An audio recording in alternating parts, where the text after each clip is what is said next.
Hello and welcome back or welcome to the Riley Brakefield Show. I am your host, Riley Brakefield. This is a show where we talk about pretty much whatever I feel the need to talk about. College football, horrible gambling advice, whatever's going on in the world, whatever kind of drama, the stuff that I love, the stuff that I hate. I rank stuff, I share my thoughts.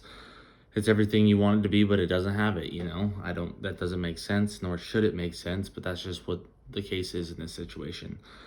I hope you're having a wonderful Tuesday morning. I hope that you're having a wonderful Tuesday afternoon. If it is in the afternoon, I don't know when you listen. If you do listen, who knows? But I hope you had a good Thanksgiving holiday. Lots of good stuff happened. Wait, today's Thursday. Never mind. I got my days mixed up. I hope you're ready for the weekend, I guess. I thought that today was Tuesday, but today's Thursday. I gotta stop smoking pot, man. I get myself confused way too often. But yeah, anyways, today we're gonna be talking a lot of news. A lot of stuff's been going on today throughout the world. All sorts of different stuff. You name it, it seems to be going on. Gonna stick with the normal. My top 10 favorite college football games of the weekend, and perfect number. There's 10 conference championships up for grab this weekend. So nothing more perfect than being able to talk about all 10. Some of them I don't really know too much about, but I'll do my best. Then a couple my favorite NFL games of the weekend, and then obviously one love, one hate, squeezed right there in the middle. Let's have a show. Currently, I am sitting here talking nonsense to myself. I have the Thursday night football game on. Bills Patriots here. We'll see what happens. I think the Bills are gonna pull this one out. We'll see. I mean, Mac Jones and the Patriots are good, man. They're trying to fight for a playoff spot still, so who knows what's gonna happen with them. I just don't have a lot of faith in Mac Jones. I've never liked him. I always thought he was just a system quarterback at Alabama. Every quarterback at Alabama was a system quarterback until Bill O'Brien became the offensive coordinator pretty much. But that's beside the point. Biggest news, in my opinion, that's came out over the past couple days, it has to be the college football playoff is finally expanding to 12 teams starting in 2024 and 2025. They have deals laid out for the bowl games. That's why it's only says 24 and 25, just because of bowl game rights or something like that. So that's exciting. I'm super excited about that. I've been clamoring for a bigger playoff for as long as I can remember. I've never understood just the two teams. I still don't understand the four teams when there's only five power conferences and then we have a 14 playoff. It's never made sense to me. But whatever, beside the point. I'll probably talk a lot more about it. A couple of these conference championship games would mean a little bit more this weekend if that was the case. But I'm excited. I think it's going to be good for college football. I think so many more games are going to matter throughout the year. It's like you lose one game, okay, you still have a chance. You lose two, you're pretty much out of it for the 4 team. But a 3 team, it's like if you're sitting there with 3 losses, you're sitting on the outside looking in, and you're about to win your conference championship possibly, or somebody falls, you get their 4th loss or whatever, your resume looks better head to head or something like that. I think ultimately it's going to mean more. I mean, a lot of these conference championship games don't mean a lot this weekend, so I think it's going to be the right move. I think it's going to, you're going to get rid of seeing all those. I mean, you're going to start seeing it right now. People are going to be hitting the transfer portal. I mean, kids are going to be opting out of bowl games. They're opting out to prepare for the draft, and everyone's going to be like up in the air. I think you'll see a lot less of that. I mean, kids are going to want to play more because if you have a fighting chance to go and win a national championship, why not give it a go? Where if you're playing in some bowl game that doesn't mean anything to anybody but the fans, really, or I don't even think it means anything to the fans. It means nothing to nobody. Games don't matter. You're not going to play in that. You're going to prepare yourself for the draft. You're going to transfer. You're not going to waste your time. I think it's the right move. We're going to see a lot more competition, I think, and that the way that college football played out this year, the field was so leveled. I mean, felt like even playing field all year. I still don't have an honest opinion about who's going to win the Natty, and I'm sure most of the country feels that way. I think people think it's going to be Georgia, but in my opinion, Georgia is easily beatable. We'll see. I'm obviously excited about it. I think it's going to be awesome for the sport of college football. I think it's going to better the game. And then you think about it, to me, it's always been weird because this is obviously FBS, and then there's the second level, the FCS, that they have a 24-team playoff. If they can do it, why can't the big dogs? Well, what does the pro league do? Oh, they do an even longer season, and they have the same size playoff. Well, not now, but in the future, you know what I mean? So to me, I think it's the right move. I think it's just gonna. It's pointless to me to only have 2 or 4 teams competing for a national championship because at some point somebody's gonna pull that upset. So it's well worth it in my opinion.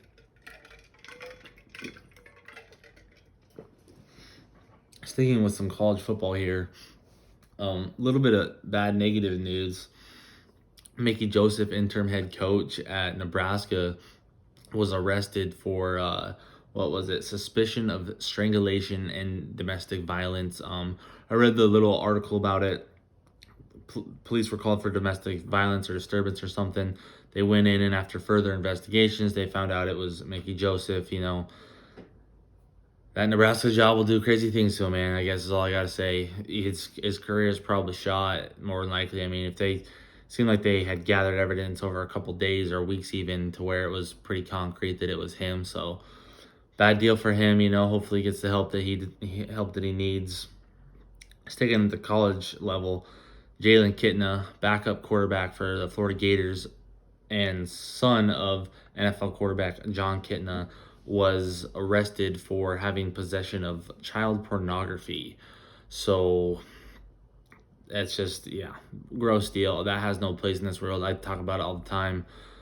I don't know what was wrong with that young man, but something's obviously wrong with him. I hope that he gets the time that he deserves. It's a pretty gross situation, but hopefully he gets what he deserves, I guess.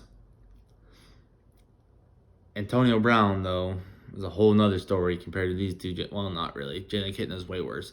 Antonio Brown had a warrant out for his arrest for, I believe, domestic violence. And it's been reported over the past couple hours that he's in a standoff with the police. He has guns in his house. Yeah, wild situation, horrible situation. But I mean, what a fall from grace that man had, dude. I hope that he gets the help that he needs. He's fallen so far off the wagon, and I can easily transition into fucking Kanye, man. Talk about another guy that's completely fallen off the wagon.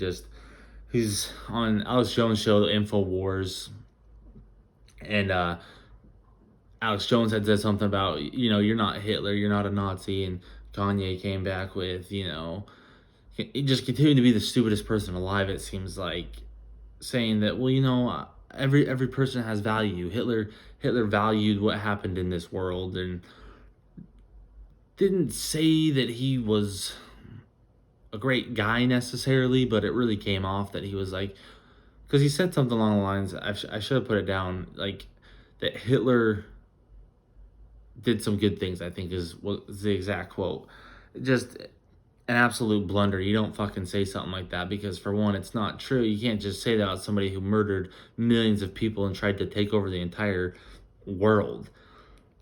So yeah, another guy. You hope everybody adored him, loved him, but he obviously been going through something. You hope that they get the help that they deserve, and hopefully they can get their life back on track and find a way to better voice those opinions or whatever it is to just be a good member of society and don't say outlandish shit that can affect a lot of people. I mean, it's a pretty fucked up comment to say, and Antonio Brown, going back to his situation, he's just screws loose somewhere, man. You feel bad for the guy, but at some point somebody's got to help him, or he's got to put that hand out for himself and help himself, because something's definitely ain't right there as of late. Kicking back to college football, though, Will Levis has announced that he has entered the draft, which to me, I'm like, why? Why, dude? If somebody drafts him, I've been talking so much shit about him this year. If somebody drafts him, it's so fucking stupid. I don't see it. He has not played that good, in my opinion. It's mostly because he's big and they think that he has a big arm, but I don't know. I'm a firm believer that if you put good product out on the field at the college level, I'm not saying to be a national champion because like Stetson Bennett, he's not going to be an NFL draft prospect. I don't know if the way that he's played football at Georgia doesn't really translate to the NFL. Whereas, there's guys out there that, like Drake May is a perfect example. The guy's, I think, going to be a great pro. His team went 9-3 this year, and he had a couple of hiccups and missteps, but for the most part, still played good all year long. Kept him in every game that they were in. Pretty much put the team on his back. That's more of a quarterback that I'd lean to in drafting because he can take over those games. He can win you those games that you're not supposed to win. He can keep you alive. He can save the defense. He can do so many things. And I just don't see that with Will Levis. He had a good year last year, but this year, to me, I don't see it. They haven't played very well, so I don't know. I don't think it's the best move for him. Tom Herman, former Houston Cougars head coach and Texas Longhorns head coach, was just hired by Florida Atlantic today. I think it's a good hire. The craziest thing is, man, is Tom Herman was 22-4 at Houston. He only lost 4 games at Houston. Absolutely dominant football. They were very good in the athletic conference. They were making New Year. I think they made a New Year's Six bowl. They made the conference championship like every year. He did an awesome job there. Went to Texas. His record at Texas was 32-18 over his time there. And it wasn't a bad era. I mean, they were up and down. They couldn't quite figure it out, but they were still bringing in recruits. I don't know if he was necessarily the issue. I think he's a very good head coach, and I think him going to a place like Florida Atlantic, transfer portal, NIL, he can get FAU to be in a really solid program and whatever conference they're in. I can't remember if it's the CUSA or I think it's CUSA. Whatever conference they're in, you can get them going up in the right direction. So it's a good hire, and I think he's going to be back at a Power 5 job pretty soon, more than likely. And by far, probably one of the coolest things I saw over the past couple of days was, I saw this today, is 4 players that are participating in the Cheez-It Bowl. I believe 2 players from each team are going to get to stay in a Cheez-It themed room. It's Cheez-It everything. Somebody said, I'm feeling the cheesiest coach, like the fucking commercial, which is absolutely hilarious. But it's a little NIL deal related to that, so pretty cool. I wish, it sucks when you see other people's lives play out how you want yours to. That was my dream, to always stay in a Cheez-It room. I love Cheez-Its. I just ate a whole bunch of hot and spicy Cheez-Its last night and fucking cut up my guns because I was like, I can't stop eating these fucking things. That's how much I love Cheez-Its, and I just wish that I could have the chance to stay in a Cheez-It room. That would make me a very happy young man. So, Cheez-It, hit me up. Last little sporting news. Last little sporting news here. From the UFC world. Paddy the Batty said in a recent interview that him and Conor McGregor would be the highest selling pay-per-view ever, which is 1,000,000,000% true. If Paddy the Batty and Conor McGregor were fighting main event, dude, that would be, the tickets to get in to watch that fight would be ridiculous. I mean, Conor's been an icon for so long. Paddy's, he's pretty much the next icon in the making because he appeals to young kids. He just appeals to everybody. The guy's absolutely hilarious, and he backs it up with his fighting. He blows up, and then he gets in shape for fights. People love that about him. He's an absolute internet personality, working with Barstool Sports at the same time. So that would be an unreal pay-per-view, dude. It would be absolutely redonkulous. It would, millions of dollars the UFC would make. I bet they'll make it happen after saying that, because there's probably going to be some other people talking about it. I'm sure people that have more than 10 listeners on their podcast, So, but if you didn't hear that, you heard it here first, folks. Little news from the new Avatar movie coming out. Members of James Cameron's crew said that they had to make awooga sounds at him in order to get his attention. And Cameron followed it up by saying, I didn't even acknowledge them unless they did the awooga. So that's just what you do when you're a man of power. You just do what you got to do. But by far one of the biggest pieces of news the past day or two has to be Elon Musk saying publicly that, or releasing information, I don't necessarily know. I couldn't find like a video of him saying anything. I just saw the one video that was going around, but saying that Twitter had basically interfered with the election. They were pushing the agenda of the candidate that they wanted to get in, not both candidates, stuff like that. The stuff that Donald Trump had been saying forever, the stuff that the people that rioted on the Capitol on January 6th have been saying. Seems to me like it's true. I mean, I've been waiting for some news like this to come out of Twitter from Elon Musk. One guy said it perfectly. He didn't buy a company. He bought a freaking crime scene, because I'm sure there's all sorts of stuff in there that's not going to be good for Twitter, not going to be good for certain members of Congress and stuff like that. People affecting the way we see things. I've always thought that there was always been some type of big brother thing that kind of censors what we see. And I think I want a world where, there is no real censorship, I guess. Fucking cuss words like cunt and fucking shit, like stuff like that. Even, obviously not the derogatories, but there's stuff like that, like use those words, have those discussions about why racism is bad, have those discussions about why these certain people did that and why they did that was wrong. I think if we have less censorship, we can actually build a so much a much better world, I guess. Not so much better of a world, a much better world. I think that that's something that needs to be incorporated into every social media platform. Is no censorship, I mean, there are certain things, of course, you don't want to show your young children sex stuff and stuff like that. You don't want to get into that and all that stuff. That stuff needs to stay out of the way. Like a more freeing internet is what I guess I'm trying to say. Something to where people can have those tough conversations and people can learn from people's heartaches about why certain things hurt them. And just I think it'd make the world a better place if we allow more of that to happen. Now moving on. My mouth is dry as a motherfucker, dude.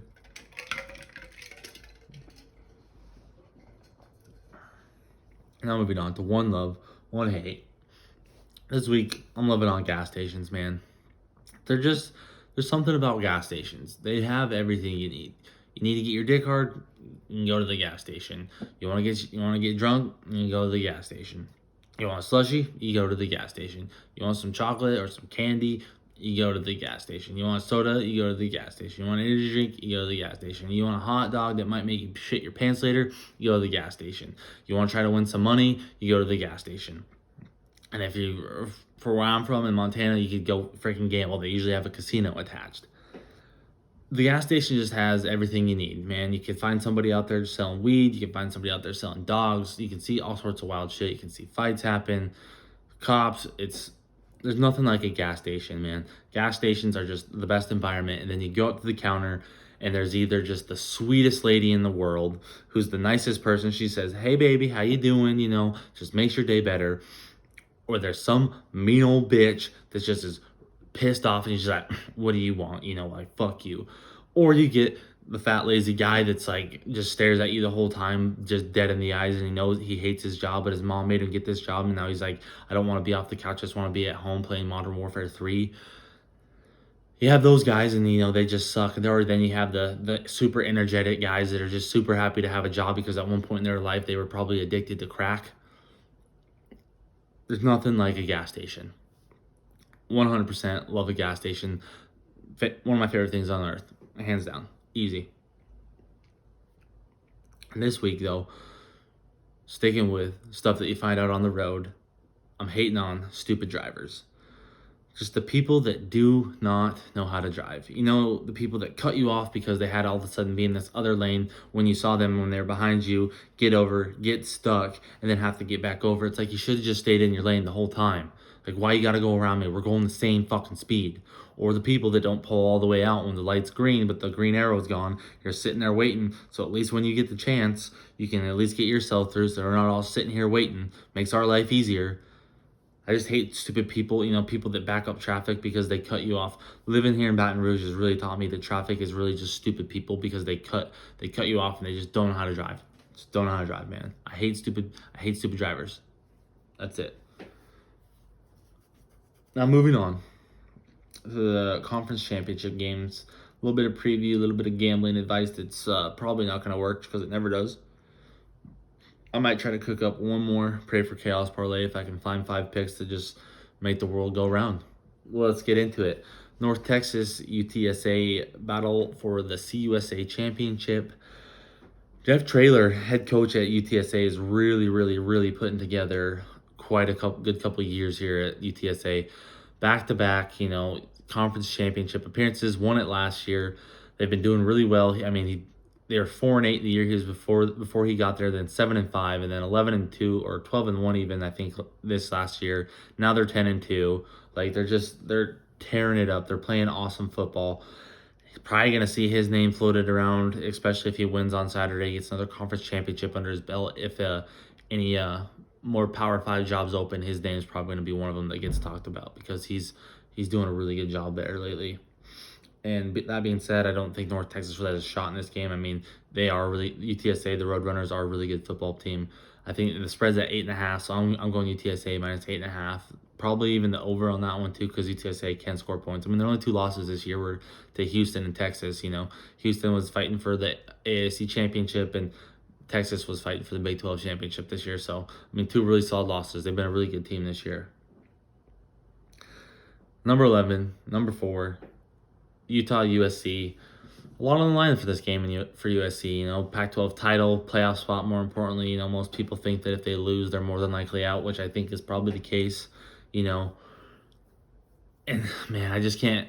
After the news about the college football playoff expanded 12, I can't not think about this game meaning so much. Actually, I mean, it means a lot to USC this year, and yes, it means a lot to Utah. Winning a conference championship is a big deal, especially for USC. They want to get that revenge for Utah and beating them earlier in the season by 1 point. I think it's gonna be a hell of a game, hell of a game. It's gonna come down. I really don't know who's gonna win. I could see Utah getting the job done. I could see USC getting back over that hump, but I'm gonna go for the over at 66.5. But I think that I did a lot of points. I mean, the last one was like 44-43, so I'm expecting a lot of points again. Or 45-44, I think was the score. I don't know, whatever.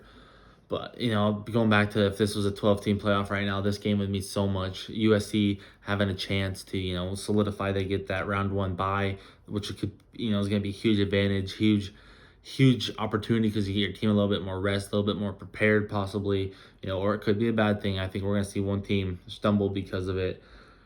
But even if they lost, USC would know that they're in, they're just fighting for that bye at least, Whereas Utah, it's like if they lose, there's a more than like high possibility they're probably pushed out of that top 12. Especially there's a couple upsets in conference championship week, a couple things like that. If they don't make that cut, they win, then they're guaranteed to go in. Like, yes, it's cool for Utah this year to win the conference championship, but wouldn't it be cooler if it means you get a chance to play in the playoff, chance to compete for a national championship? It'd mean a lot more. I feel like there'd be a lot more hype around this game because there's not a lot of hype around any of these conference championship games, probably other than Utah and USC. Number 3, game of the week, conference championship. Number 10, Kansas State versus number 3, TCU, the motherfucking Horned Frogs, Same thing I was just saying, about Utah USC. It's hard to beat a team twice. It's really, TCU beat Kansas State early in the season, but are they going to be able to do it again? A lot of times, past few years, we haven't seen that happen with a lot of teams. Get the chance to beat the team to beat you, beat them twice, beat them. Nope, can't get it done. So, and I think Kansas State's going to come out playing with a lot of fucking intensity on this one. They want to win the Big 12 championship as well.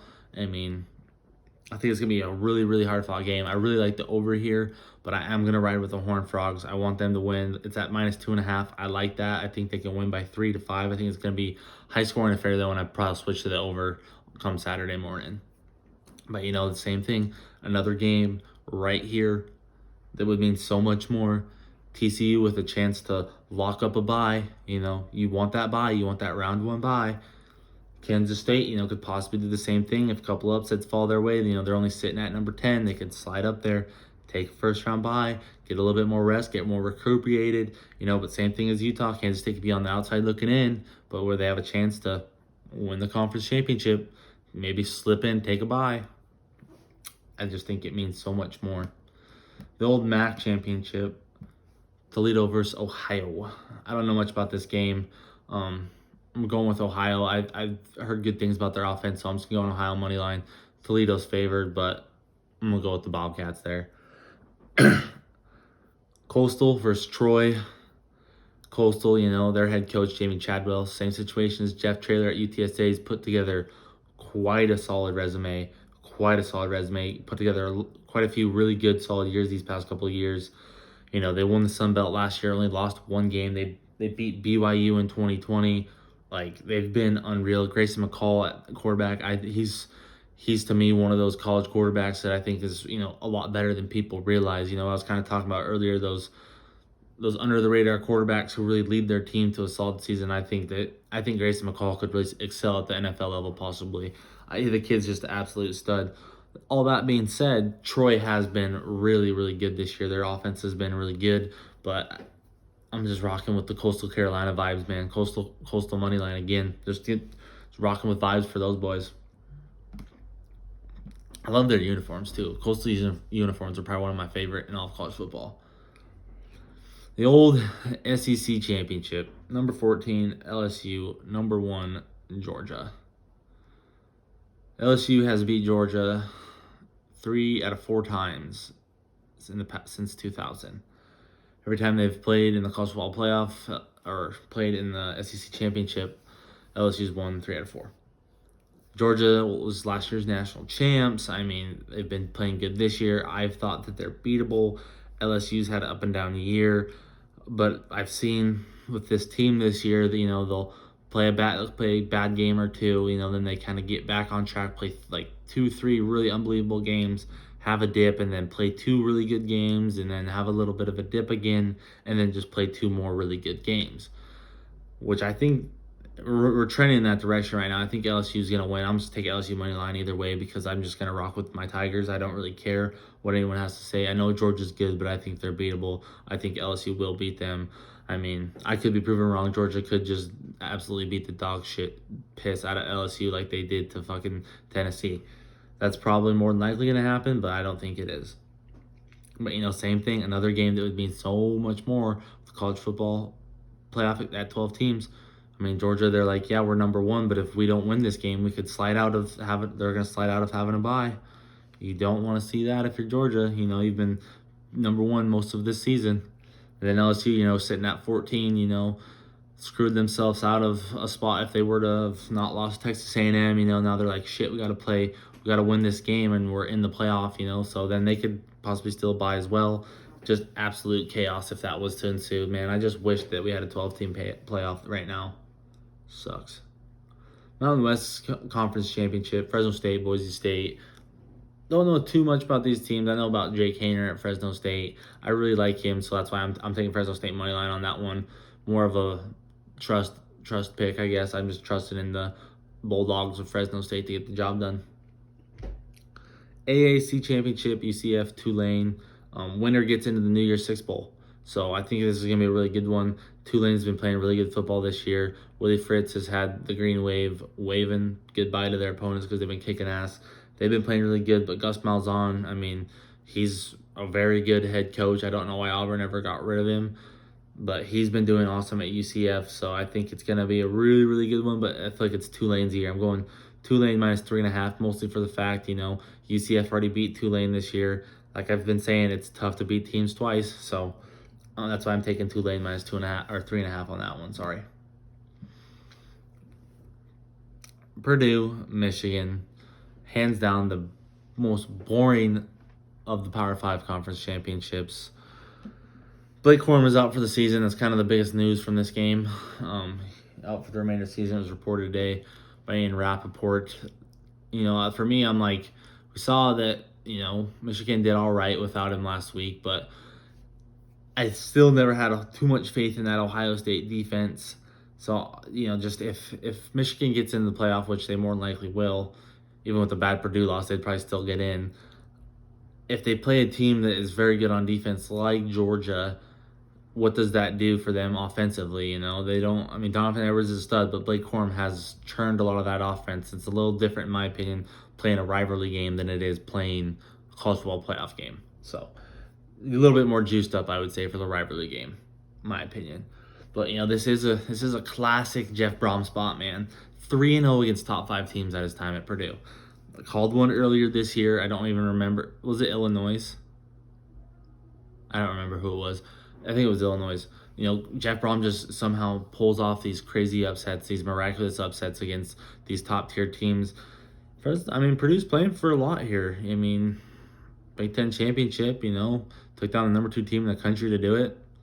Why not? I'm riding Purdue money line, honestly. I think that the Boilermakers are gonna get it done. But man, think about this one in a fucking 12-team playoff format. Purdue right now unranked. But if they win on Saturday, they're in the college football playoff. Like what? Like that's the dream, man. That's the dream. Last one, the ACC championship. Clemson versus North Carolina. Not a lot to play here for the ACC as a whole. Winner's not getting in the playoff. I'm going UNC money line. I think North Carolina will win. I think Clemson's kind of, I don't know. I think DJ, if they start DJ, I don't think that they're going to be as good as they could be, and North Carolina, they've had a couple games here. The offense doesn't seem to been getting going. So I think they're going to turn it up. I think North Carolina's going to win the game, but man, this is probably one that I think about the most if we had a 12-team playoff right now. Clemson at 9, North Carolina at 23. Clemson, they're like sitting at 9. They have a high chance of getting in if they were to lose, but at the same time, if a little bit of chaos ensues, North Carolina beats them, that takes up a spot. They can't afford to lose so that they can secure their spot in the playoff, possibly get a bye. And North Carolina, same thing, get into the playoff. Just go get in, win your conference. It's just, I can't wait. I can't wait for that, dude. I think conference championship weekend is going to mean so much more in just a couple years. I cannot fucking wait for it. Top 5 NFL games of the week. Jets, Vikings, big game for both these teams. It's not a primetime game, so Kirk's not going to be playing bad. He's probably going to tear it up. Mike White, he had a good week last week. A lot of his yards looked to me like they were from yards after catch. I didn't do too much research. I'm never going to do too much research. I'm a fucking loser like that. But I think this is a game Vikings are going to win. I don't think that Mike White's going to have a good week this week. I just have a feeling deep down in my plums. So Vikings -3. And I don't feel like Mike White is the sustainable is the word I wanted to use. That's the word I wanted to use. Commanders, Giants, man, a good old-fashioned NFC beast matchup. A game that could really decide the season for these teams. They're fighting right now for a playoff spot. I think whoever wins, he should be looked at as a legit contender to finish down here in the stretch and get a spot in the playoffs. I really like the Commanders here. I really like the energy that Heineke's brought to the team, and it seems to be working. I feel like they're going to keep churning. I think they're going to pull this one out. It's going to be a hard-fought game, but I'm going Commanders -2.5. I'm just going with the Heineke factor, man. That's what's getting me going. Titans versus Eagles. I gotta get a drink of water. All this talking dries my mouth out. Titans, Eagles. Can the Titans slow down the Eagles on either side of the ball, offense or defense? Or can they keep up with them? Can they stop the Eagles defensively? Because the Eagles' offense has been spectacular all year. Jalen Hurts is playing at an MVP level, absolutely been dominant. They have so many weapons on offense. They find ways to just get the job done. Titans, they're shaky on defense. They've played good games. They've played bad games. They've given up a lot of points. They've held teams throughout games to very low-scoring games. And then on their side of the ball, it's like the Eagles' defense has given up a lot of points. The Eagles' defense has played shutout football. They played dominant defense. And the Titans, same thing on offense. They've been unreal on offense, put up a ton of points. Derrick Henry's been rolling. Other days, they just lay duds. They lay zeros. They just can't seem to get anything going too much. But still, because their defense bails them out, they are able to get the win. So for me, I think this is just a really interesting game here. It's going to come down to just who plays better, who comes out more inspired. I'm just going to go with Eagles -4.5. It seems really low. It seems far, but I just see the Eagles winning like a 35-30 ball game, honestly, is my guess. Dolphins, 49ers,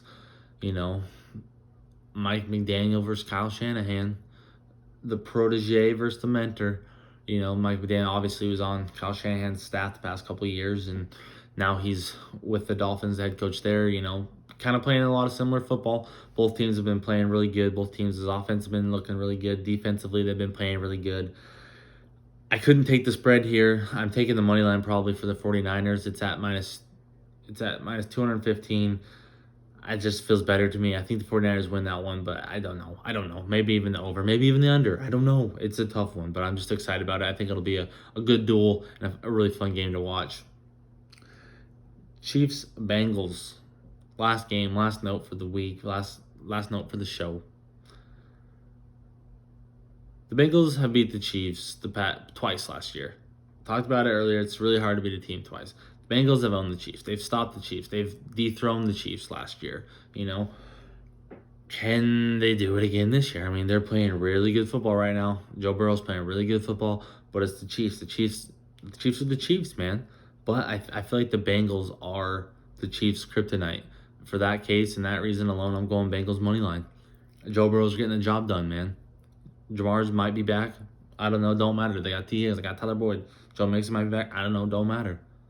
Bengals are going to find a way to get the job done.